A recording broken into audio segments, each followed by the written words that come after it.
سيدنا محمد وعلى آله وأصحابه أجمعين.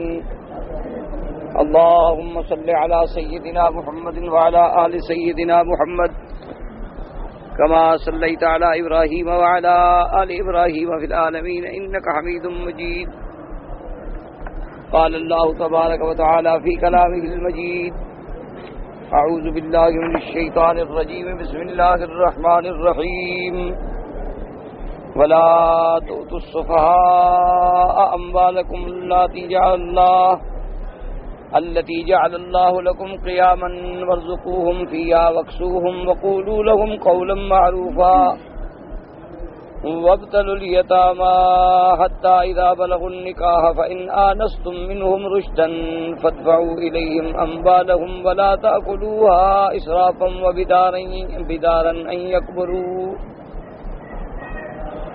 ومن كان غنيا فليستعفف ومن كان فقيرا فليأكل بالمعروف فإذا دفعتم إليهم أموالهم فأشهدوا عليهم وكفى بالله حسيبا. قال المؤلف والمفسر رحمه الله تعالى: أدام النفع بعلومه وعلومكم في الدارين آمين، إلى أن قال. وقال الضحاك عن ابن عباس رضي الله تعالى عنه في قوله تعالى: ولا تؤتوا السفهاء أموالكم قال هم بنوك والنساء. اب مفسر رحمۃ اللہ علیہ اس آیت کی تفسیر بیان فرماتے ہیں کہ حضرت ابن عباس نے ارشاد فرمایا کہ اللہ فرماتے ہیں کہ تم سفہاء کو اپنے مال نہ دو. تو سفہاء سے مراد کون ہیں؟ تو وہ فرماتے ہیں کہ تمہاری اپنی اولاد اور عورتیں، یعنی صرف یتیم مراد نہیں، بلکہ اگر یتیم بھی چھوٹا ہے یا تمہاری اپنی اولاد بھی چھوٹی ہے تو ان کے ہاتھ میں پیسہ نہ دو تاکہ وہ پیسے کو ضائع نہ کر دیں. وقد قال ابن مسعود والحكم بن عيينة والحسن والضحاك هم النساء والصبيان.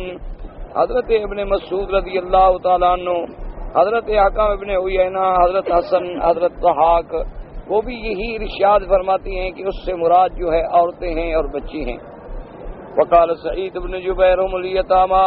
سعید بن جبیر فرماتی ہیں کہ اس سے مراد وہ ہے جو یتیم بچے ہیں، ابھی وہ بالغ نہیں ہوئے، عاقل سمجھدار نہیں ہوئے، تو ان کا مال ان کو نہ دو تاکہ اپنے مال وہ ضائع نہ کر دیں.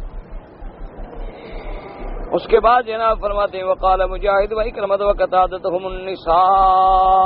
حضرت مجاہد، حضرت اکرمہ اور حضرت قتادہ فرماتے ہیں اس سے مراد عورتیں ہیں، کیونکہ عورتیں جو ہیں وہ بھی ناقص العقل ہوتی ہیں، وہ بھی پیسے کو ضائع کر دیتی ہیں. تو پیسہ ایسی چیز نہیں کہ اس کو بلا وجہ ضائع کر دیا جائے، یہ بھی اللہ کی نعمت ہے کہ اس کو اللہ کے راستے میں خرچ کیا جائے. وقال ابن ابی حاتم حدثنا ابی قال حدثنا هشام بن عمار قال حدثنا صدقة بن خالد قال حدثنا عثمان بن ابي العاتقة عن علي بن يزيد عن القاسم النبي امامة قال قال رسول الله صلى الله عليه وسلم: ان النساء صفحاء الا التي اطاعت قيمها. حضرت ابی امامہ رضی اللہ تعالی عنہ سے روایت ہے کہ میرے آقا سرکار مدینہ صلی اللہ علیہ وسلم نے فرمایا کہ عورتیں جو ہیں وہ بھی کم عقل ہوتی ہیں، مگر وہ عورت جو اپنے خامند کی اطاعت گزار ہو، اپنے خامند کے حکم پہ چلنے والی ہو، فرما برداری کرنے والی ہو، تو بس وہ عاقل ہے، ورنہ تو عورتیں اکثر جو ہیں وہ ناقص العقل ہیں. وقال ابن ابيات ذكر عن مسلم ابراهيم قال حدثنا حرب بن شريح عن معاوية بن قرة عن ابي هريرة رضي الله تعالى عنه قال: ولا تؤتوا السفهاء اموالكم قال هم الخدم وهم شياطين الانس. حضرت ابی ہریرہ رضی اللہ تعالیٰ عنہ فرماتے تھے کہ سفہاء سے مراد یہ ہے کہ تمہارے جو خادم ہیں، تمہارے جو ملازم ہیں، ان کو بھی مال نہ دے دو. وہ بھی شیاطین الانس والجن ہوتی ہیں، جیسے شیاطین انسانوں میں ہیں، جنوں میں بھی ہیں. تو اس طرح اپنے نوکروں کو مال دے دینا، ملازموں کو مال دے دینا، تو ان کو کیا درد ہے؟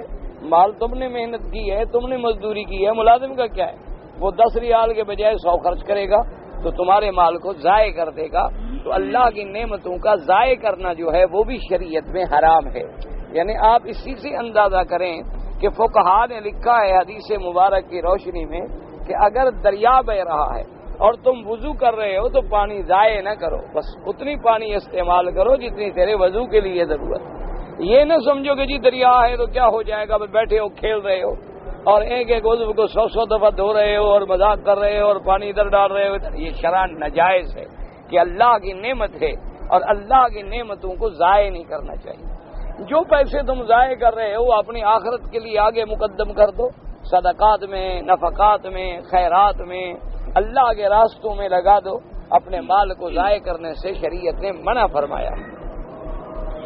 وقوله تبارک وتعالى وارزقهم فيها واكسوهم وقولوا لهم قولا معروفا قال علي بن ابي طلحه عن ابن عباس يقول لا تعمد الى مالك وما خبلك الله وجعله لك معيشة فتعطيه امرأتك او بنتك ثم تنظر الى ما في ايديهم ولكن امسك مالك واصلحه وكن انت الذي تنفق عليهم من كسوة ومؤونة ورزقهم۔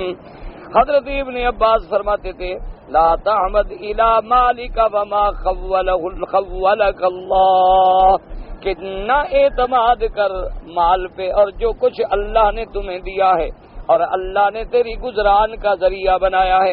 اب اپنے مال کو فتوتی امرأتک، تو اپنی بیوی کو دے دیتا ہے یا لڑکی کو دے دیتا ہے، پھر دیکھتا رہتا ہے کہ اچھا جی مجھے ضرورت ہے، پھر تم ان سے مانگتے ہو، بیوی سے مانگتے ہو، لڑکی کو مجھ سے مانگتے ہو۔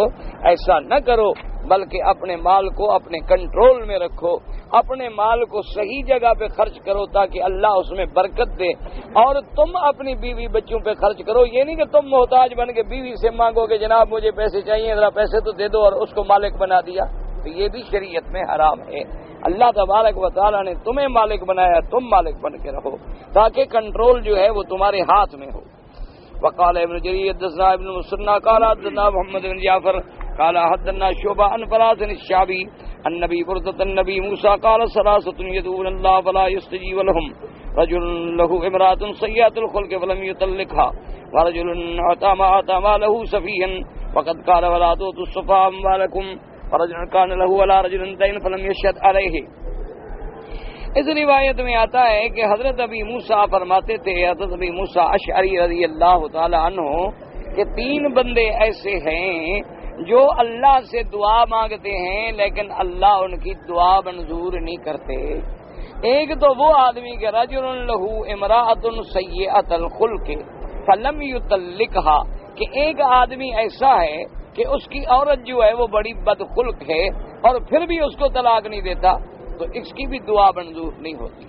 اور اسی طرح دوسرا آدمی وہ ہے جس کو آدمی نے اپنا مال جو ہے بے وقوفوں کو دے دیتا ہے، بچوں کو دے دیتا ہے، عورتوں کو دے دیتا ہے، نوکروں کو دے دیتا ہے، مال ضائع کر رہے ہیں، ایسے بندے کی دعا بھی اللہ منظور نہیں کرتے۔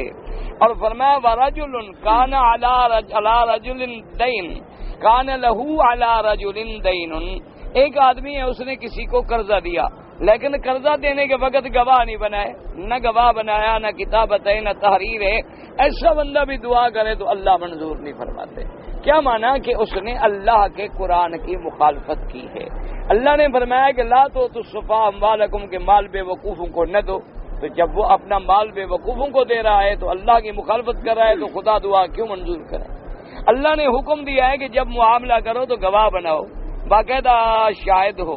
فَلْيَكْتُبْ بَيْنَكُمْ كَاتِبٌ بِالْعَدْلِ، تمہارے درمیان لکھنے والا انصاف سے لکھے کہ تم نے کیا دیا، کیا لیا، کیا دینا ہے، کیا لینا ہے، کیا معاہدہ ہے، تاکہ کل خدا نہ خواستہ موت ہے، حیات ہے، بندہ مر گیا، کوئی شہادت ہو، کوئی ریکارڈ تو ہو، کوئی سند تو ہو۔ نہیں ایسے دے دیا اور پھر کہا جی میں نے تو اعتبار کیا تھا، تو تم نے تو قرآن کی مخالفت کی، اعتبار کیا کیا؟ جب اللہ کا حکم ہے کہ فَلْيَكْتُبْ بَيْنَكُمْ كَاتِبٌ بِالْعَدْلِ، خبردار جب بھی معاملہ کرو تو لکھو، جب بھی معاملہ کرو تو گواہ بناؤ، جب بھی معاملہ کرو تو شریعت کے مطابق معاملہ کرو۔ تو ایسے آدمی کی بھی اچھا سیئۃ الخلق جو ہے نا، یاد رکھو اس میں علماء نے 2 ترجمے فرمائے۔ ایک تو سیئۃ الخلق ہوتی ہے کہ بعض عورتیں بد زبان ہوتی ہیں، اللہ معاف کرے ہر آدمی مختلف ہوتے ہیں نا، جیسے بعض مرد بھی بد زبان ہوتے ہیں، بعض عورتیں بھی بد زبان ہوتی ہیں کہ ذرا ذرا سی بات پہ خامن سے لڑے گی، منہ سے گندے حرف نکالے گی، بات پہ جھگڑا کرے گی۔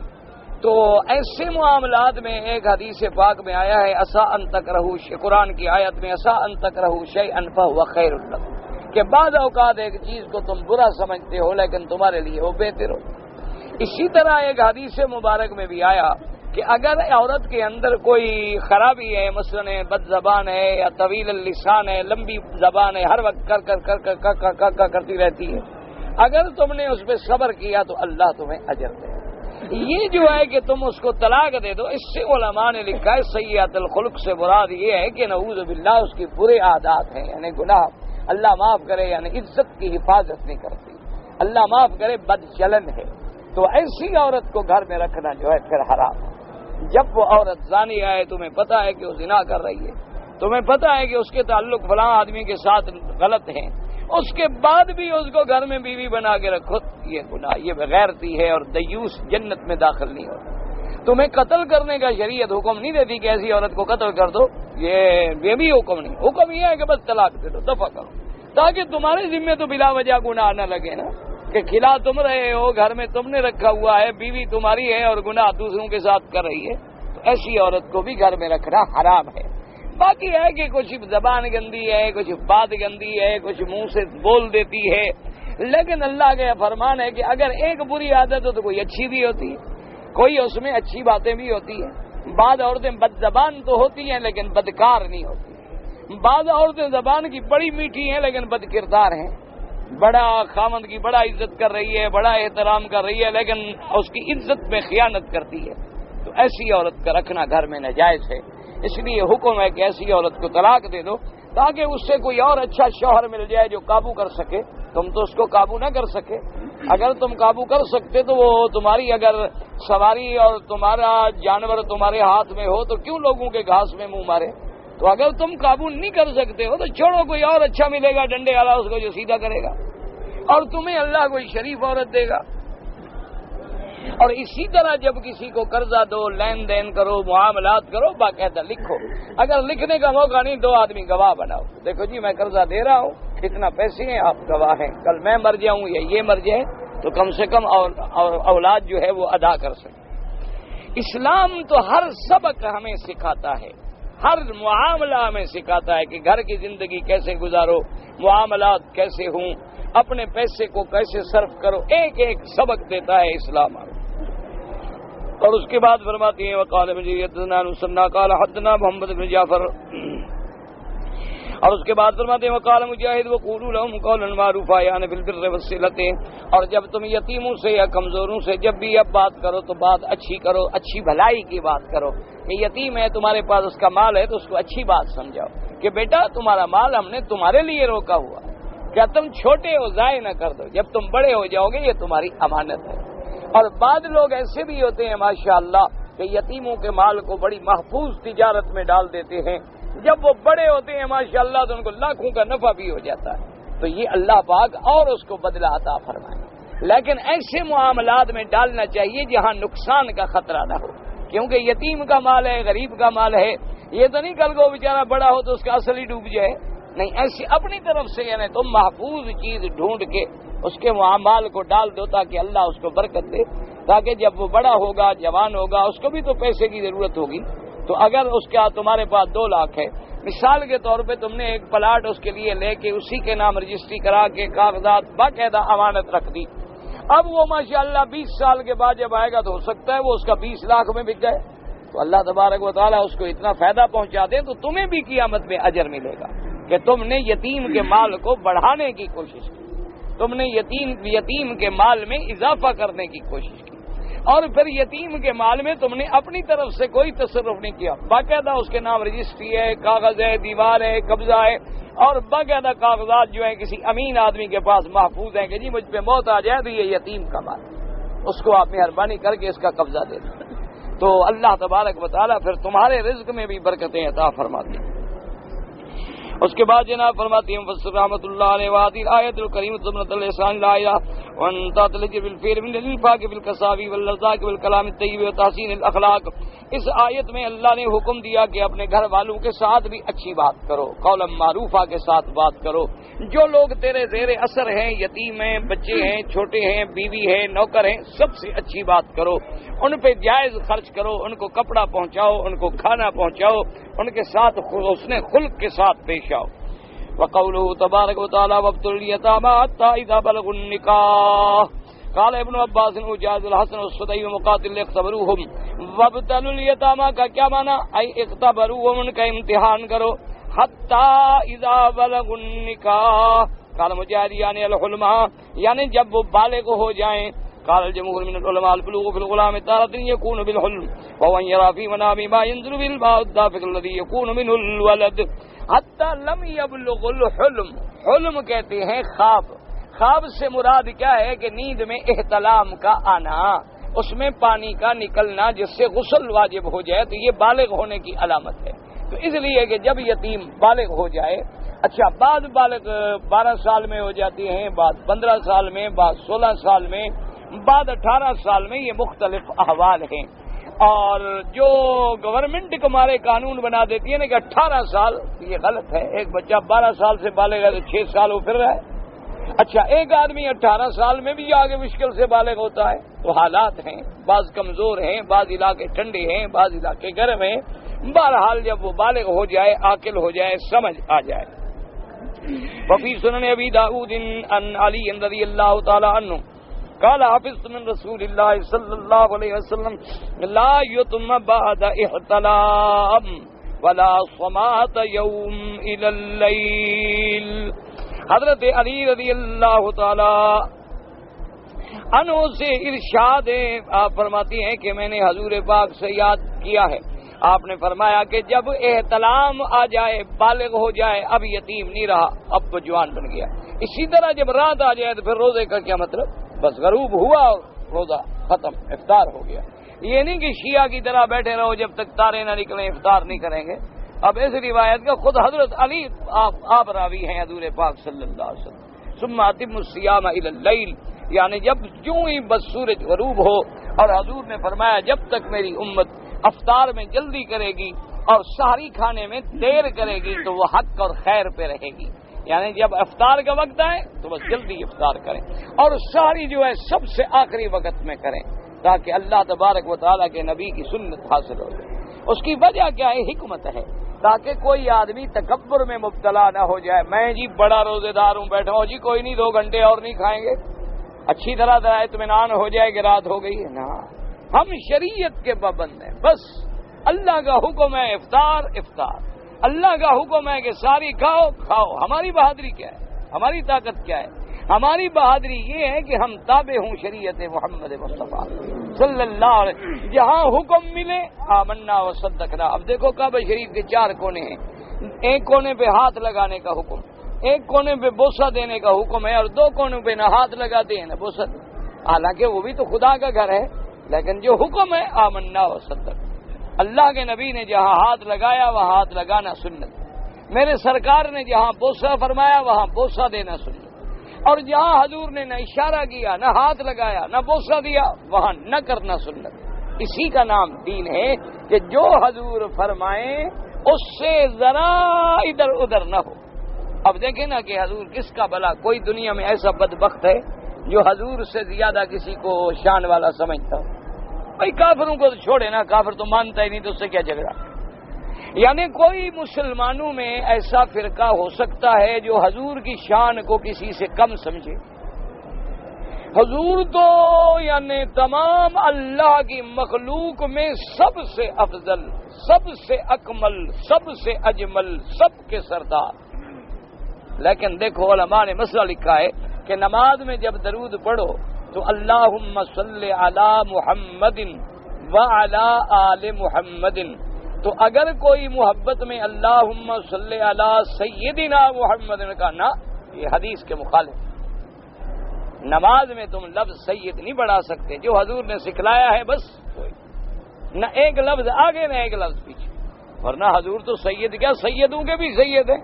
حضور تو سید ولد آدم ہیں، حضور تو آدم کی اولاد کے سردار ہیں.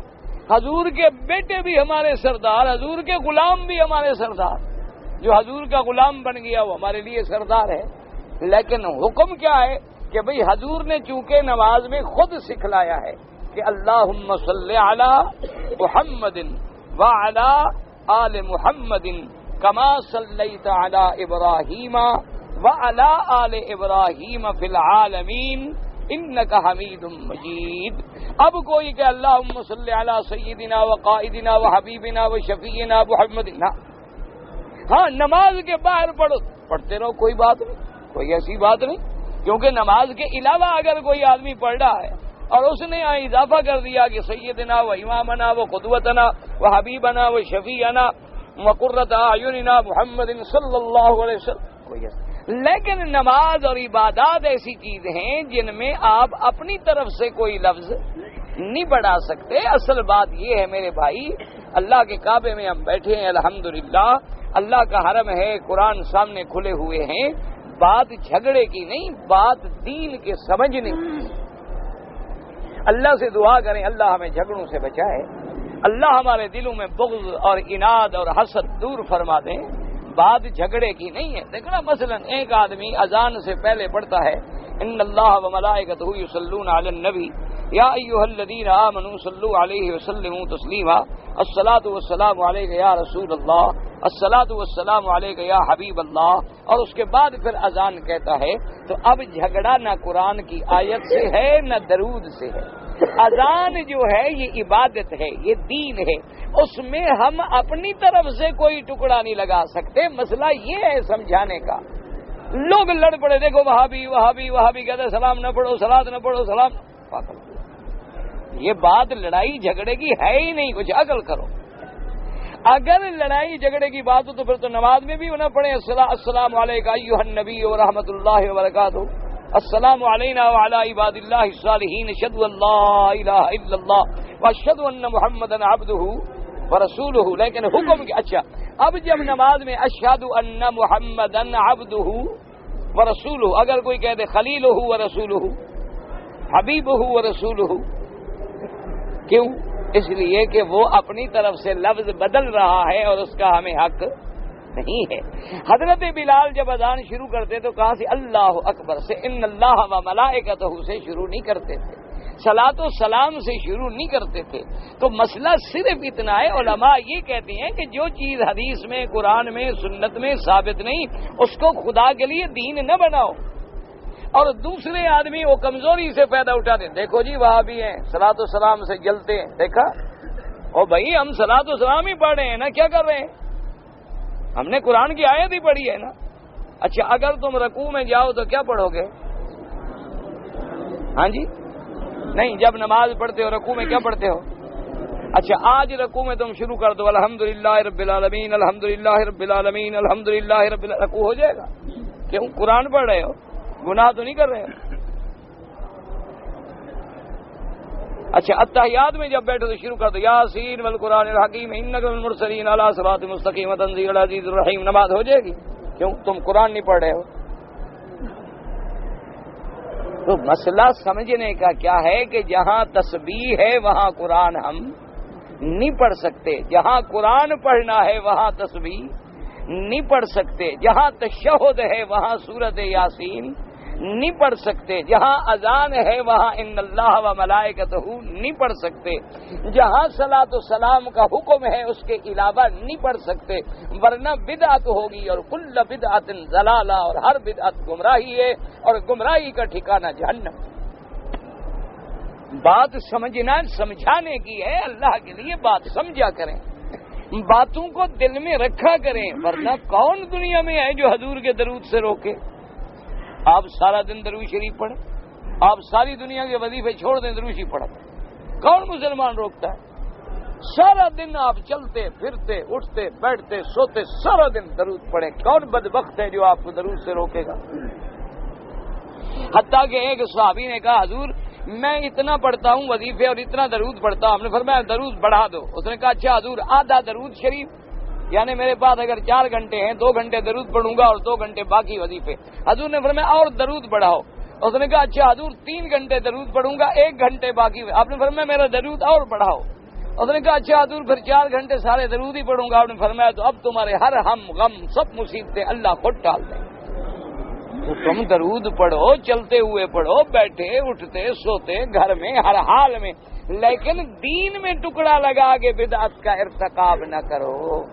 جب دین میں اضافہ کرو گے اس کا نتیجہ یہ نکلے گا کہ دین کھلونا بن جائے گا، جس کی مرضی آئے گی پھر موم کا ناک ہے، ہر کوئی توڑ کے ادھر لگا دے گا، کوئی توڑ کے ادھر لگا دے گا۔ تم نے اذان بڑھا دی، شیعوں نے کلمہ ہی بڑھا دی۔ انہوں نے کہا یار یہ سنی اگر اذان بڑھا سکتے ہیں تو ہمیں کوئی تکلیف ہے، ہم کو اندھے ہیں؟ انہوں نے کہا لا الہ الا اللہ علی ولی اللہ وصی رسول اللہ خلیفۃ بلا فصل، اس کے بعد جناب محمد الرسول۔ اب اتنا بڑا کلمہ شریف پڑھ گیا، ان کو جب سمجھاؤ کہتے ہیں تم اپنے سنیوں کو تو روکو، تم اگر 1.5 فٹ کی اذان بڑھا سکتے ہو تو ہم آدھے فٹ کا کلمہ نہیں بڑھا سکتے؟ تمہیں حق پہنچتا ہے تو ہمارا دماغ خراب ہے، ہم کیوں؟ اچھا پتہ ہے اب انہوں نے خلیفۃ بلا فصل چھوڑ دیا، یعنی آپ کے ملک والوں نے نہیں چھوڑا، جو اصل شیعہ ہے انہوں نے چھوڑ دیا۔ ان کو سمجھ آ گئی کہ یہ لفظ ہم ثابت نہیں کر سکتے، کیونکہ خلیفہ بلا فاصل تو سیدنا ابو بکر ہے نا، اور کون بن سکتا ہے؟ تو میرے کہنے کا مقصد ہے خدا کے لیے دین کو سمجھا کرو، اللہ توفیق دے، اللہ سے دعا کرو اللہ ہمارے حال پہ رحم کرے۔ اب دیکھو نا مثلا 15 شعبان کی رات میں آدمی عمرہ کر رہا ہے اور ساری رات جاگ رہا ہے اور جناب دن میں روزہ رکھ رہا ہے اور رمضان کے روزے پی جاتا ہے، کیا فائدہ ہوا جی 15 شعبان کی عبادت کا؟ اچھا کئی لوگ آئیں گے انشاءاللہ، دعا کریں اللہ آپ کو بھی ہمیں بھی نصیب کرے، کیونکہ حضور دعا فرماتے تھے جب شعبان آتا نا، حضور دعا فرماتے کہ اللہ جیسے شعبان نصیب کیا بلغنا رمضان، ہمیں رمضان بھی نصیب فرما۔ تو اللہ سب کو رحمت کا مہینہ نصیب فرمائے۔ آپ رمضان میں دیکھیں گے 27 کی رات لوگ اتنا عمرہ کرتے ہیں کہ حج سے بھی لوگ بڑھ جاتے ہیں اور بعض بندے گر کے مر جاتے ہیں، اللہ معاف کرے۔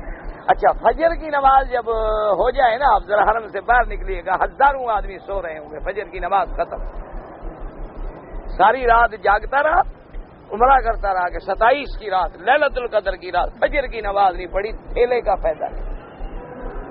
اس کے بجائے جس نے عشاء کی نماز جماعت سے پڑھی پھر چلا گیا گھر سو گیا، فجر کی نماز جماعت سے پڑھی، حضور نے فرمایا اس کو بہت بڑا حصہ ملا، فقط اخذ بحج حظ وافر، الحمدللہ یہ بڑا نصیبہ لے گیا۔ وہ اللہ کے بندے فرض چھوڑ دو اور عمرے نفلی عمرے کرتے رہو، یہ کوئی عقل کی بات؟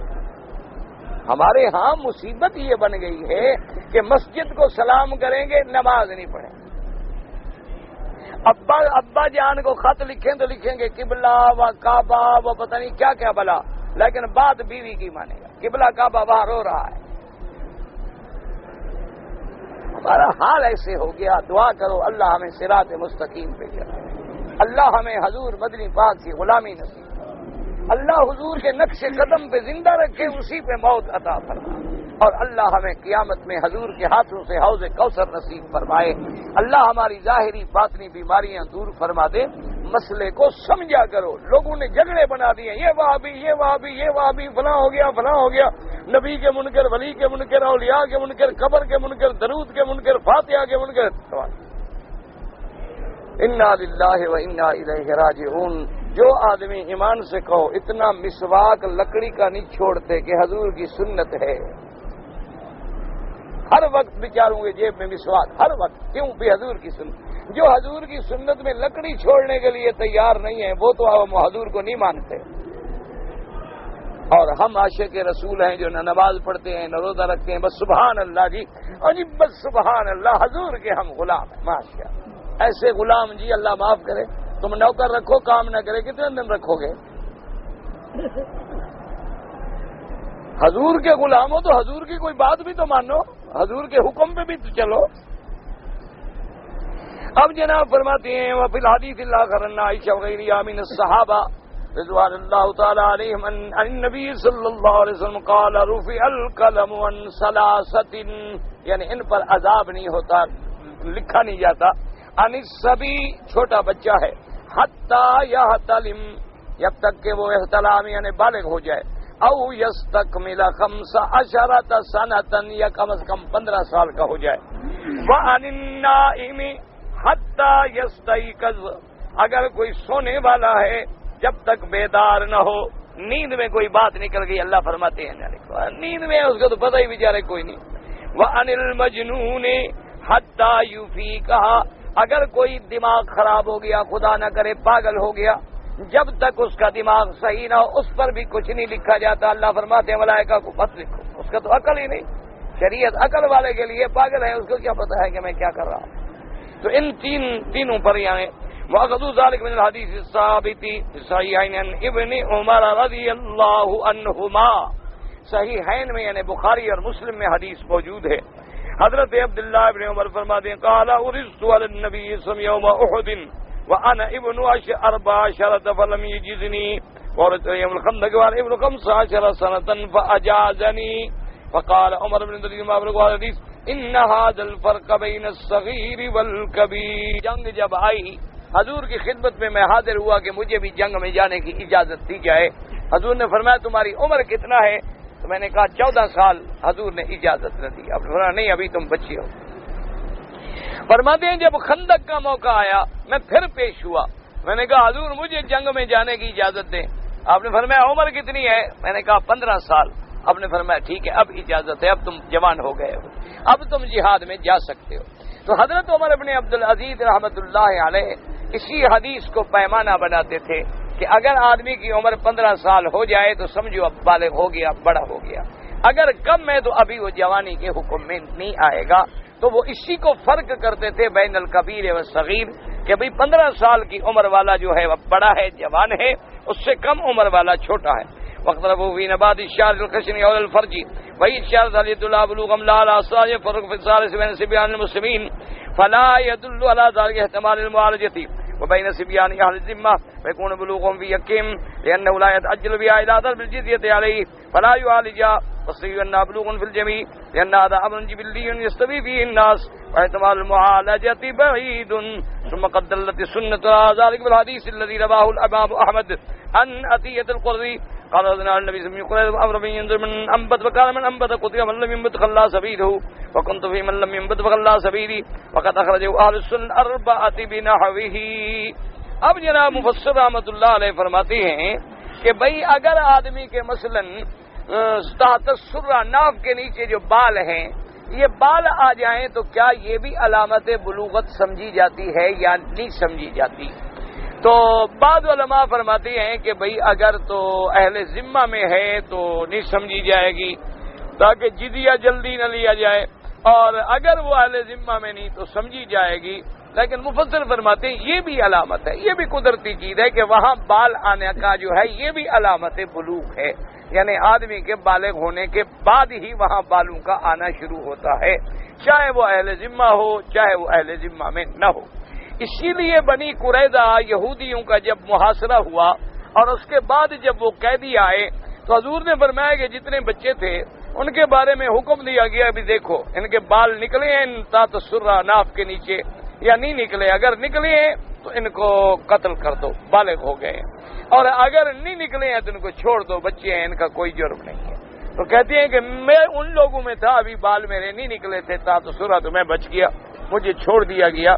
تو یہ بھی ایک علامت ہے بالغ ہونے کی. تو اسلام میں بڑی وسعت ہے کہ مختلف علامتیں ہیں. مثلا 15 سال ہونا علامت ہے، اسی طرح احتلام کا ہونا یہ بھی علامت ہے، اسی طرح تحت السرہ بالوں کا نکلنا یہ بھی علامت ہے. اور اسی طرح اسلام نے یہ حکم دیا کہ اگر ضرورت ہو تو ایسی جگہ کا معائنہ بھی کیا جا سکتا ہے. یعنی اگر ضرورت ہے، معاملات ہیں، قیدی ہے، قتل کی سزا کا مسئلہ ہے، ایسے حالات میں اسلام گنجائش دیتا ہے، اجازت دیتا ہے کہ ملاحظہ کیا جا سکے. جیسے اب ہمارے یہاں ہے کہ ہم ڈاکٹروں کو بورڈ بٹھا دیتے ہیں کہ بھئی ڈاکٹر تسلی کریں. اچھا اب ڈاکٹر جو ہیں وہ پیمائش بھی کرتے ہیں، وہ دانت بھی دیکھتے ہیں، وہ ہڈیاں بھی گنتے ہیں، اور بھی کئی علامات ہیں جو شواہد ہیں، دلالت کرتے ہیں آدمی کے بالغ ہونے پر، لڑکا ہو یا لڑکی ہو. تو اسلام کے اندر بھی ایسی چیزوں کی گنجائش ہے. اسی لیے مثلا قاضی کے سامنے ایک مسئلہ آ جائے، اب جھگڑا ہو جائے کہ یہ وہی عورت ہے یا اور عورت ہے، تو ایسے حالات میں اس کا چہرہ دکھلایا جا سکتا ہے ایسے حالات میں. اچھا اسی طرح اب چوری کا معاملہ ہے، آگے عورت ہے، تو ایسے معاملے میں آدمی اس کے ساتھ سختی بھی کر سکتا ہے. جیسے حضرت علی رضی اللہ تعالی عنہ آپ کو میرے آقا نے سرکار مدینہ نے حکم دیا تھا. آپ نے فرمایا روضہ خاک پہ ایک عورت ہے، سواری اونٹ کی کر رہی ہے، اس کے پاس ایک خط ہے جو ہمارے خلاف لکھا گیا ہے. حضرت علی رضی اللہ تعالیٰ عنہ کو حضور نے حکم دیا کہ جلدی جاؤ اس عورت کو پکڑو اور خط برآمد کرو. حضرت علی فرماتے ہیں کہ میں فوراً دوڑا. میں نے جا کے عین جو جگہ حضور نے فرمائی تھی نا روضہ خاک، اسی جگہ میں نے جا کے اس عورت کو پکڑا. وہ وہیں جا رہی تھی، اونٹنی پہ بیٹھی ہے، عورت ہے، جا رہی ہے. ہم نے اونٹنی پکڑی، بٹھا دیا. حضرت علی فرمایا میں نے کہا تمہارے پاس خط ہے نکالو. اس نے کہا میرے پاس خط نہیں. حضرت علی نے فرمایا کہ تم تلاشی. اس نے کہا جی بالکل، یہ میرا سارا مال سامان موجود ہے، مجھے پتہ تو نہیں تھا نا کہ آپ میرے پیچھے دوڑتے آ رہے ہیں، میرا سامان موجود ہے، آپ تلاشی کریں. حضرت علی نے حکم دیا کہ سارا سامان کھول. سارا سامان کھولا گیا، ایک ایک چیز دیکھی گئی، خط کوئی نہیں. تو اب جو صحابہ حضرت علی کے ساتھ تھے انہوں نے کہا حضرت اگر خط ہوتا تو کہاں جاتا؟ اس کے کپڑوں میں ہوتا، اس کے سامان میں ہوتا. حضرت علی نے فرمایا عجیب بات کرتے ہو، یعنی مجھے یہ خبر دینے والا کون ہے؟ انہوں نے کہا خبر تو حضور نے. انہوں نے کہا حضور کی بات غلط ہو سکتی ہے؟ انہوں نے کہا حضور کی بات بھی غلط نہیں ہو سکتی، لیکن اس کے پاس حضرت علی غصے میں آ گئے. آپ نے فرمایا عمرا واللہ لاجردنک، مجھے خدا کی قسم ہے جس نے مجھے پیدا کیا میں تمہیں ننگا کر دوں گا، جلدی خط مجھے دو. تو اب حضرت علی کا یہ کہنا تو علماء نے مسئلہ نکالا کہ ایسے حالات بھی پیدا ہو جائیں تو سختی کی جا سکتی ہے. حضرت علی نے فرمایا کہ واللہ مجھے اللہ کی قسم ہے میں تیرے سارے کپڑے اتار کے ننگا کر کے میں تیری تلاشی لوں. اس نے جلدی سے کیا کیا جناب، یہ اپنا سر کا دوپٹہ اتارا، بال تھے اس کے بڑے، تو بالوں کے اندر لپیٹ کے خط رکھ کے اوپر بالوں کو اس نے سجایا ہوا تھا، اوپر چادر ڈالی ہوئی. اصل وہ بھی طوائف تھی. تو طوائفیں تو پھر ایسی حرکتیں جانتی ہیں نا. پھر حضرت علی رضی اللہ تعالیٰ خط برآمد کیا. کہا مجھے اللہ کے نبی نے خبر دی ہے، جن کی خبر ہم آسمانوں کی مان لیتے ہیں تو زمین کی نہیں مانیں گے. عجیب بات ہے. تو خط برآمد ہو گیا. تو اس لیے حکم ہے کہ ایسے حالات میں سختی کرنا جائز ہے. جیسے کہ حضور کو پڑھانے کے لیے جب جبریل آئے پہلی دفعہ تو کہا اقرا، حضور پڑھیں. آپ نے فرمایا میں تو پڑھا ہوا نہیں. تو حضرت جبریل نے کہا اقرا، پڑھیں حضور. حضور نے فرمایا میں نہیں پڑھا ہوا، کیا پڑھوں؟ تو اس نے پھر تیسرے دفعہ عرض کیا کہ حضور اقرا، پڑھیں. حضور نے فرمایا ما انا بقارئ، میں پڑھا ہوا نہیں ہوں. تو حضور فرماتے ہیں فزمنی ضمۃ شدیدۃ، جبریل نے مجھے سینے سے لگا کے زور سے بھیجا اور اس کے بعد کہا حضور پڑھیں. تو میں نے پڑھا. تو اس سے علماء نے مسئلہ نکالا ہے کہ استاد اگر طالب پہ سختی کرے تو جائز ہے. اگر شاگرد، حالانکہ جبریل تو حضور کا غلام ہے، لیکن چونکہ یہ پڑھانے کا معاملہ تھا فزمنی ضمۃ شدیدۃ، تو کہتے ہیں اگر استاد نے سختی کر لی، تھوڑا مار لیا، تھوڑا کان پکڑ لیا، کچھ ایسا کر لیا تو کوئی حرج نہیں. ورنہ اللہ چاہتے تو نبی کو ویسے ہی پڑھا دیتے، جبریل کے بھیجنے کی بلا کیا ضرورت تھی. ہر چیز میں ایک حکمت ہے، ہر ایک چیز میں تعلیم. یہ ائمہ کا کام ہے جو قرآن حدیث سے مسئلے نکالتے ہیں. یہ ائمہ اپنی طرف سے نہیں کہتے، وہ قرآن و حدیث کے غلام ہوتے ہیں اور قرآن و حدیث سے موتی نکالتے ہیں. تو اللہ تبارک و تعالی بہرحال، تو مطلب یہ ہے کہ یہ بھی علامت ہے کہ اگر تحت السرہ ناف کے نیچے بال پیدا ہو جائیں تو یہ بھی علامت ہے بالغ ہونے کی. وقت اگر وقالت ما كان كذلك ان سعد بن معاذ كان كذلك في بقتل المقاتل سبھی ذریتی. حضرت سعد بن معاذ نے حکم دیا تھا کہ جو لوگ قتل کرنے والے ہیں، مقاتل ہیں، لڑنے والے، بنو قریظہ یہودی میں، ان کو قتل کیا جائے اور ان کی اولادیں جو ہیں ان کو باقاعدہ قیدی بنایا جائے. وقال ابو عبید بن الغریب حدثنا ابن علیہ بن اسماعیل بن ابیۃ محمد بن یحییٰ بن حبان ان عمر ان غلام ابتاع جاریۃ فی شعره فقال عمر انظروا الیہ فلم یوجد انبت فدر عنه الحد. قال ابو عبید ابتاع ای قذفها والابتیار قال فعلت بها وهو كاذب فان كان صادقا فهو الابتیار. قال القمید فی شعره قبیح بمسنات الفتاة اما ابتحارا و اما ابتیارا. حضرت عمر کے زمانے میں ایک غلام نے ابتحارا جاریتن فی شریک، ایک غلام نے ایک لڑکی پہ تہمت لگائی. ابتحارا کا معنی ہوتا ہے تہمت لگانا. اس نے کہا میں نے اس کے ساتھ نعوذ باللہ برا کام کیا. تو حضرت عمر کی خدمت میں لایا گیا. تو قاعدہ یہ ہے کہ اگر کوئی آدمی کسی عورت پہ تہمت لگا دے، اللہ معاف کرے، تو اسلام یہ کہتا ہے کہ وہ گواہ لے آئے، ثابت کرے، اور اگر ثابت نہ کر سکے تو اس کو کہتے ہیں حد قذف، کہ ناحق تہمت لگانے کی حد 80 کوڑا اس کو لگایا جائے گا کہ تم نے جھوٹ کیوں بولا ہے. تو حضرت عمر رضی اللہ تعالیٰ عنہ نے فرمایا، اس تہمت لگانے والے کو پکڑا، کہا کہ بھی ثبوت لے آؤ. اب ثبوت تو تھا نہیں، وہ تو بس اپنے شیروں میں آ کے تہمت لگا گیا ایک لڑکی پہ، نوجوان پہ. آپ نے فرمایا اچھا بھی اس کی تحقیق کرو، اس کے بال نکلے ہیں، ناف کے نیچے بال نکلے ہیں کہ نہیں نکلے. تو جب دیکھا گیا تو میرے بال نہیں نکلے تھے. تو نے کہا اس کو حد نہیں لگ سکتی ہے، بچہ ہے، اگر بالغ ہو جاتا، جوان ہوتا اور تہمت لگاتا پھر ہم اس پہ حد جاری کریں. تو ایک اصول ہوتا ہے، کیونکہ بالغ پر حد ہوتی ہے، نہ بالغ پہ حد نہیں ہوتی. ہاں قاضی تعزیر دے سکتا ہے، یہ معنی نہیں ہوتا کہ نہ بالغ کو 14 سال جو مرضی آیا کرتا رہے، نہ تعزیر ہوگی. حد کا قائم ہونا علیحدہ ہے. ایک یاد رکھا کرو، حد علیحدہ چیز ہے اور تعزیر علیحدہ چیز ہے. مسئلے کو سمجھا کرو. حد کیا معنی؟ بھی چور کی حد کیا ہے؟ ہاتھ کاٹا جائے. اچھا زانی کی حد کیا ہے؟ بھی اگر کنوارا ہے تو 100 کوڑا مارا جائے، اگر دونوں شادی شدہ ہیں تو رجم کیا جائے. یہ ہے حد. یہ جیسے آج کل ہمارے اللہ کی رحمت سے 2 جماعت پڑے ہوئے جو ہے نا، کہتے ہیں دیکھو جی امام ابو حنیفہ کی کتابوں میں لکھا ہوا ہے کہ کوئی آدمی ماں کے ساتھ زنا کرے تو فلاں حد علیہ، اس پہ حد کوئی نہیں. اب ایک عام جاہل آدمی تو بیچارہ چکر میں آ جاتا ہے نا، وہ کہتے اچھا امام صاحب کا مطلب یہ ہے کہ اس پہ حد ہی کوئی مانا، نعوذ باللہ، یعنی جو چاہے ماں سے زنا کرتا پھر. حالانکہ مطلب کیا ہے کہ بھی حد کیا تھی؟ 100 کوڑا. تو جو ماں سے زنا کرے اس پر حد کیا ہونی چاہیے؟ انہوں نے کہا اس کی حد نہیں، تعزیر ہے، قتل سے بدبخت کو قتل کر دو. یہ اب کوڑے ووڑے سے نکل گیا آگے. کوڑے تو تب ہوتے جب کسی اور عورت کے ساتھ زنا کرتا. یہ حد نہیں ہے، تو حد سے بھی آگے چلا گیا ہے. تو بات کہنے کا یہ تھا، لیکن یار دوستوں نے یہ بنا دیا. اللہ تبارک و تعالی ہمارے احوال پہ رحم فرمائے، اور اللہ ہمیں صحیح بات کہنے کی، سمجھنے کی توفیق دے، اور اللہ ہمیں کسی پر تہمت لگانے سے بچائے. اچھا ایک لفظ ہے ابتہار، ایک لفظ ہے ابتیار. ابتہار کا کیا معنی؟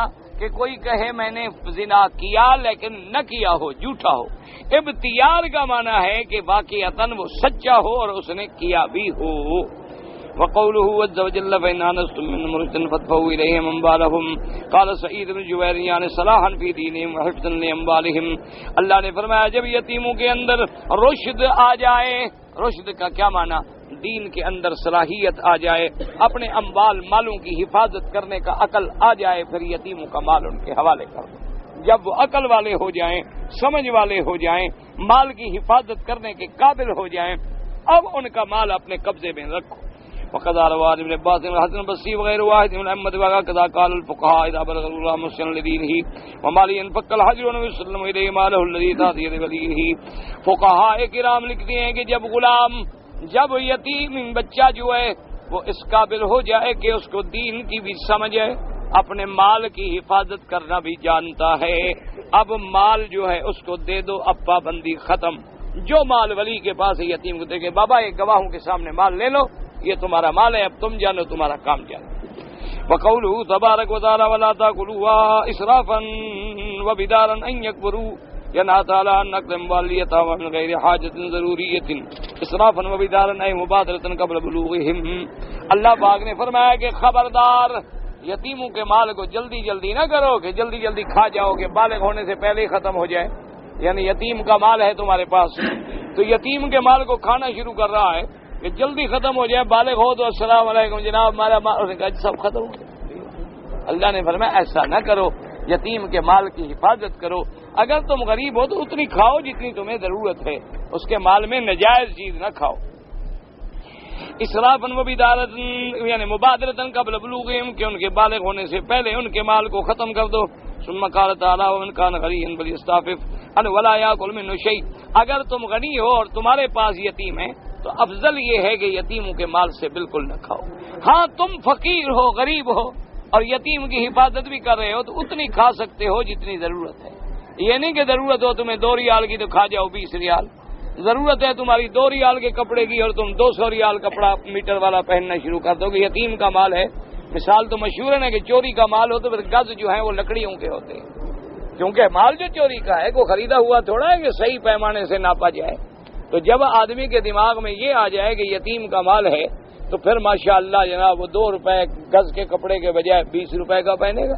اللہ نے فرمایا نہ، اگر غنی ہو تو اپنے مال سے کھاؤ، یتیم کے مال کی حفاظت کرو، اس کے مال میں 1 پیسہ بھی استعمال نہ کرو. اگر تم غریب ہو تو اتنی کھا سکتے ہو جتنی حاجت مند ہو، ضرورت کے مطابق. اس سے زیادہ تمہیں کھانے کی شریعت اجازت نہیں دیتی. اور اس کے بعد جناب فرماتے ہیں وقال الشعبیرہ وعلیک المیت والدم، اگر تم غنی ہو اور مال یتیم ایسے ہے جیسے مردار جانور ہو، جیسے مردار خون ہو، اس کے قریب مت جاؤ. ومن كان فقيرا فليأكل بالمعروف قال ابن نبيات مدن اشج قال حدثنا عبد الله بن سليمان حدثنا هشام النبي عائشة رضي الله تعالى عنها ومن كان غنيا فاستغنى في مال اليتيم وحدثنا اشج وهارون بن اسحاق قال حدثنا عبد بن سليمان هشام النبي عائشة ومن كان فقيرا فليأكل بالمعروف نظر والی یتیم الذي يقوم عليه الصلاة كان محتاجا يأكل منه.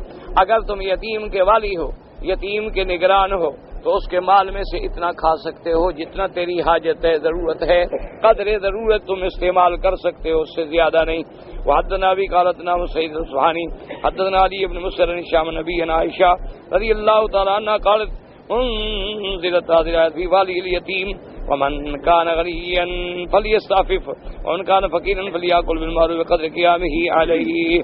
اب مفسرین رحمۃ اللہ علیہ فرماتے ہیں کہ بی بی عائشہ صدیقہ رضی اللہ تعالیٰ عنہ فرماتی ہیں کہ یہ آیت جو ہے یتیم کے بارے میں، ولی الیتیم یعنی جو یتیم کے اولیاء ہیں ان کے بارے میں اللہ نے نازل کی کہ اگر تم غنی ہو تو یتیم کا مال کو نہ کھاؤ، اگر تم فقیر ہو تو تم نگرانی جو کر رہے ہو تو آخر کوئی مینیجر رکھتے، ملازم رکھتے، کوئی رکھتے، اس کو بھی تو تنخواہ دیتے، تو اتنی قدر ضرورت استعمال کر سکتے ہو، زیادہ کرنے کی اجازت نہیں ہے.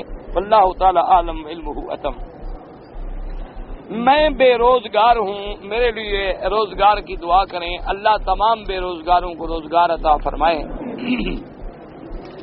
اس کے لیے سب سے بہتر وظیفہ یہ ہے کہ ایک تو رات کو سورۃ الواقعہ پڑھا کرو.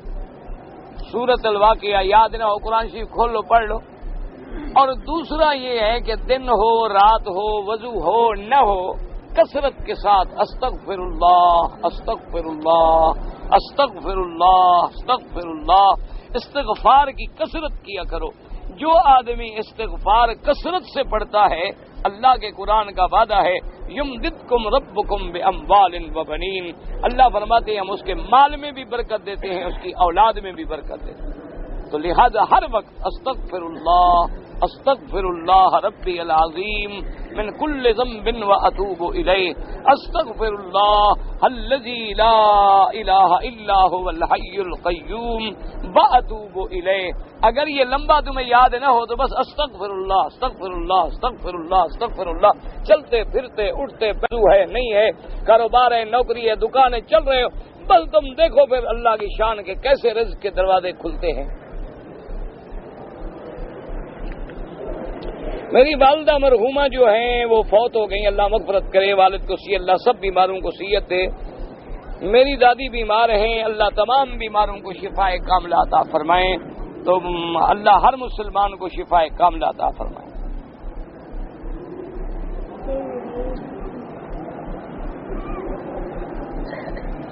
ہم لندن سے آئے اور نیت یہ تھی کہ پہلے ہم مدینہ منورہ جائیں گے اور مدینے سے واپس آ کے پھر عمرہ کریں گے.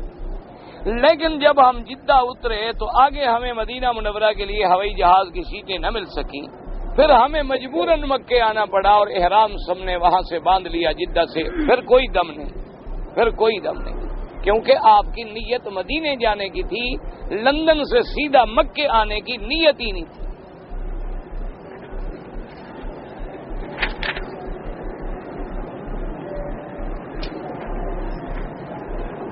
کہتے ہیں جی کہ طواف کے دوران میں چونکہ عورتیں ہوتی ہیں اور بڑی مشکل پیش آتی ہے، رش ہے، ازدحام ہے اور غیر محرم عورتوں کو ہاتھ لگ جاتا ہے. حضور کے زمانے میں کیا انتظام تھا؟ حضور کے زمانے میں لوگوں میں ادب تھا، لوگوں میں حیا تھا، اللہ کا ڈر تھا۔ ایک دفعہ کہہ دیا گیا کہ مرد کعبے کے قریب ہوں، عورتیں باہر چلیں، بس وہ دوبارہ نہیں گھستے تھے۔ پھر عورتیں باہر باہر سے طواف کرتی تھی، مرد اندر اندر، لیکن کرتے اکٹھے تھے۔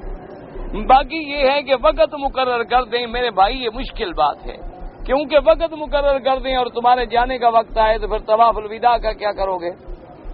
وقت مقرر کر دیں تو طواف زیارت کا کیا حل کرو گے؟ یہ ممکن نہیں ہے۔ اصل مسئلہ یہی ہے کہ مرد عورت سب کٹھے طواف کریں گے، لیکن دونوں کو شریعت کا پابند ہونا چاہیے۔ اللہ نے حکم دیا ہے مردوں کو کہ وہ بھی نظریں نیچی رکھیں، عورتوں کو بھی حکم ہے کہ نظریں نیچی رکھیں، اور ایک دوسرے سے بچنے کی کوشش کریں اور ایک دوسرے میں گھسنے کی کوشش نہ کریں۔ یہ ہماری ذمہ داری ہے کہ ہم اپنے بیوی بچوں کو گھر سے سمجھائیں، ان کو تیار کر کے لائیں، اور جو اوقات رش کے نہ ہوں اس میں وہ طواف کریں۔ جو رش کے اوقات ہیں دور بیٹھ کے قرآن پڑھتی رہیں، کعبہ دیکھتی رہیں، بس وہ زیادہ ثواب ہے، زیادہ بہتری ہے۔ ورنہ حکومت اللہ جزائے خیر دے، دیکھا نہیں قدم قدم پہ بیچارے کھڑے ہیں، اب ادھر ہو جاؤ، پھر ادھر ہوگی، پھر گھس جائے، وہ آگے پھر اور کھڑا ہوتا ہے بیچارہ 10 وہ کہتا ہے ادھر ہو جاؤ، پھر ادھر سے نکل، پھر ادھر گھس جائے۔ اب اس کا کیا علاج ہے مجھے آپ بتائیں؟ اگر وہ سختی کریں اور ڈنڈے ماریں، پہلے آپ کہتے ہیں وہابی ہے، تو پھر تو پتہ نہیں آپ اور کون کون سے فتوے لگائیں گے۔ تو اللہ تبارک کو پہلے ہی آپ لوگ کہتے ہو جی کعبے کو ہاتھ نہیں لگانے دیتے، مقام ابراہیم کو چومنے نہیں دیتے، حضور کی جالیوں کو بوسہ نہیں دینے دیتے، جی وہابیوں کو مصیبت ہے۔ تو اس لیے وہ بیچارے دین سمجھاتے ہیں، تم نہ سمجھو تو کیا کریں؟ مقام ابراہیم پہ کھڑے ہیں، دیکھ رہے، اب 10 آدمی کھڑے ہو جاؤ، 20 آدمیوں کا راستہ رک گیا۔ نماز کا جب سلام پھرتا ہے وہیں کھڑے ہو جائے، اللہ اکبر، بڑا عاشق آ گیا ہے، تم سنت کی مخالفت کر رہے ہو۔ حضور کا حکم ہے کہ جہاں فرض پڑھے ہیں وہاں سنتیں نہ پڑھو، ہٹ جاؤ۔ صحابہ کہتے ہیں ہم فرض پڑھنے کے بعد ستونوں کے پیچھے جا کے سنتیں پڑھتے تھے تاکہ کوئی ہمارے آگے نہ گزرے، ہم کسی کے آگے نہ گزرے۔ تم وہی طواف میں کھڑے ہو گئے، اللہ اکبر، عاشق ہے جناب، سنتیں وہاں، اور پھر کہتے ہیں او میں نے وہاں پڑھی ہے، یار تم نے نہیں پڑھی، آؤ میں تمہارے ساتھ کھڑا ہوں، پڑھ لو۔ یہ پتہ نہیں کہ سب کا گناہ تم اٹھا رہے ہو، جتنے آدمیوں کو تم رکاوٹ بن رہے ہو، ان سب کی بد دعائیں، ان سب کی تکلیفیں، ان سب کے گناہ کے تم مرتکب۔ مقام ابراہیم کے پیچھے پڑنے کا کیا معنی ہے کہ بھی مقام ابراہیم ہمارے آگے ہو، ہم پیچھے ہوں، پیچھے چاہے 2 میل دور چلے جائیں، کوئی بات نہیں، ضروری تو نہیں کہ ہم اس کے ساتھ چمٹ کے کھڑے ہوں۔ اگر قریب موقع ہے الحمدللہ، نہیں ہے دور چلے جاؤ۔ وہاں جگہ نہیں حتیم میں پڑھ لو، حتیم میں جگہ نہیں سارے مطاف میں پڑھ لو، مطاف میں جگہ نہیں سارے حرم میں پڑھ لو، حرم میں جگہ نہیں ہوٹل میں جا کے 2 رکعت طواف کی پڑھ لو، کوئی بات نہیں۔ تو پھر دھکے مارنے کی ضرورت کیا ہے؟ مجھے سمجھائیں۔ لیکن جی ہم نہیں مانتے، نہیں ہیں مسلمان، مانتے تو مسئلے حل نہ ہو۔ رمضان المبارک میں آپ کا درس جو ہے کب ہوگا؟ دعا کریں اللہ رمضان شریف نصیب کرے۔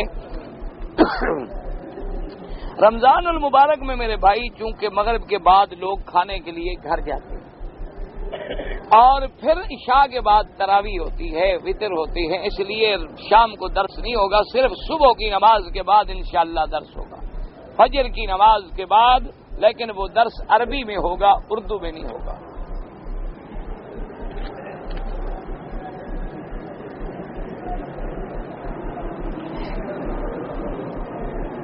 کہتے ہیں جی کہ ایک عورت عمرے کی نیت سے آئی ہے، اگر وہ طواف اور صفا مروہ خامند کے بغیر کرے تو کوئی حرج نہیں، خیر بہر ہے، بازار پھر آتی ہے تو باقی طواف کا مسئلہ پوچھنا ہے۔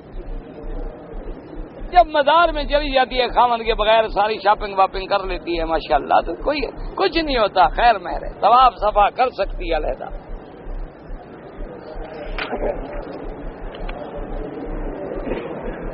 میرے والد صاحب داڑھی میں خضاب لگاتے ہیں اور میرا مذاق اڑاتے ہیں کہ خضاب سے نماز نہیں ہوتی ہے، تو غلط بات ہے، خضاب سے نماز ہوتی ہے، لیکن خالص خضاب سیاہ رنگ کا لگانا منع ہے۔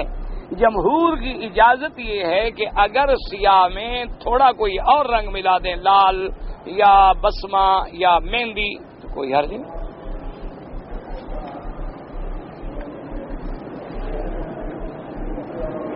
میرا دوست لندن سے احرام باندھ کے عمرہ کرنے مکے آیا، مگر احرام کے نفل نہیں پڑے، کوئی بات نہیں، کوئی حرج نہیں، احرام ٹھیک ہو گیا، عمرہ ٹھیک ہو گیا۔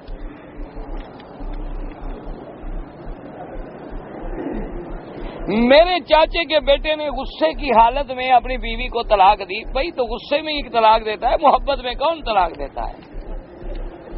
دیکھو کبھی ایسا واقعہ دنیا میں آپ نے سنا ہے کہ کوئی آدمی جائے اور بیگم سے بڑے پیار کے انداز میں کہے کہ بیگم آج تو مجھے اتنا پیار آ رہا ہے کہ تحفتاً طلاق پیش کرتا ہوں؟ کبھی کسی نے کہا؟ اللہ کے بندے، جب بھی طلاق ہوگی تو غصے میں ہی ہوگی، جھگڑے میں ہی ہوگی، لڑائی میں ہوگی، ناراضگی میں ہوگی۔ طلاق گولی ہے، لگ جاتی ہے، غصہ ہو یا محبت ہو۔ دیکھو نا، اگر گولی کسی کے ہاتھ میں ہو، وضو پڑھ کے مارو تو لگے گی، بغیر وضو کے چلاؤ تو نہیں لگے گی۔ گولی ہے، لگتی ہے، لگ جائے گی۔ لیکن یاد رکھو، طلاق کے مسئلے مقامی علماء سے پوچھا کرو۔ اگر مکے میں ہوں تو دارالفتاء سے رجوع کیا کرو، کیونکہ لوگ بہانے بناتے ہیں، لفظ بدلتے ہیں۔ وہاں تم سے لکھوا لیں گے کہ لکھو کیا واقعہ ہے، اب اس پر تم ادھر ادھر نہیں ہو سکتے، اس کے مطابق وہ فتویٰ جاری کریں۔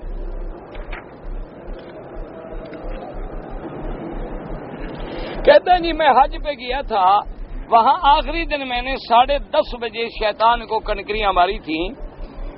وقت شروع ہوتا ہے زوال کے بعد اور زوال ہوتا ہے 12 بجے کے بعد۔ تم نے زوال سے پہلے ماری تو اس لیے دم جو ہے وہ دینی ہوگی، تم نے دم دے دی، بات ختم ہو گئی۔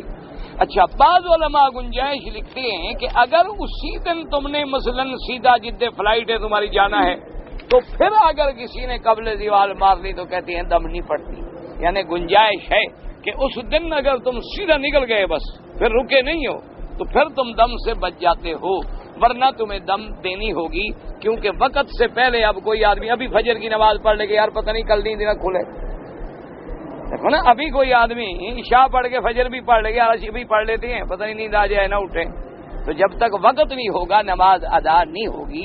اسی طرح کنکریوں کا بھی وقت ہے، نمازوں کا بھی وقت ہے، روزے کا بھی وقت ہے، افطار کا بھی وقت ہے اور سحری کا بھی وقت ہے۔ اپنے اوقات کی پابندی کرنا ضروری ہے۔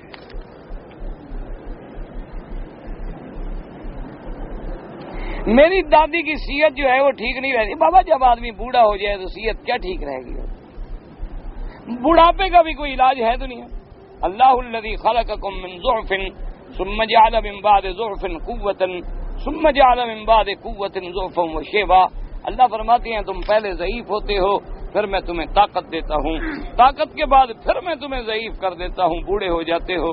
تو بہرحال اگر داڑھی بوڑھی ہے اور سفر میں آنے کی اسے تکلیف ہے تو حج بدل کرو، حج بدل کرا لو، ان کو تکلیف دینے کی ضرورت ہی نہیں۔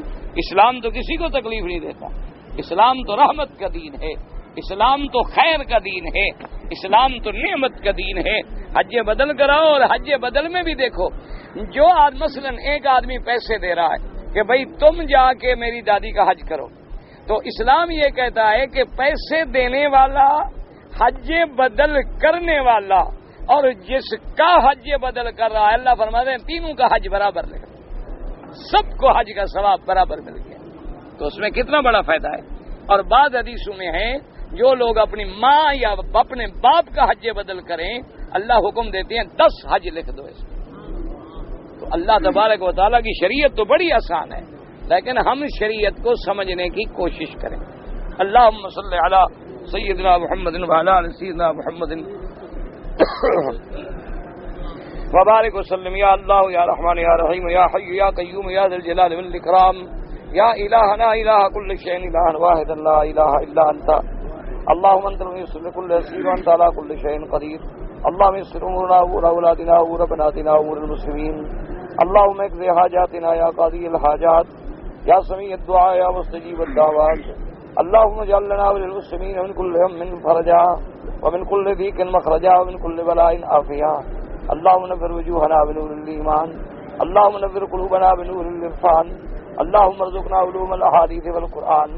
یا اللہ عالم اسلام پہ اپنی رحمت نازل فرما، یا اللہ اسلام کی عزت کا فیصلہ فرما، یا اللہ کفر کی ذلت کا فیصلہ فرما، یا اللہ جتنے اسلامی ملک ہیں سب میں قرآن و سنت کا قانون نافذ فرما، یا الہ العالمین بیماروں کو شفا عطا فرما، یا اللہ بے دینوں کو دین عطا فرما، بے حیاؤں کو حیا عطا فرما، بے اولادوں کو اولاد عطا فرما، جن کی اولاد ہے ان کو صالح بنا، بے روزگاروں کو روزگار عطا فرما، قرض داروں کو قرض عطا فرما۔ صلی اللہ علیہ وسلم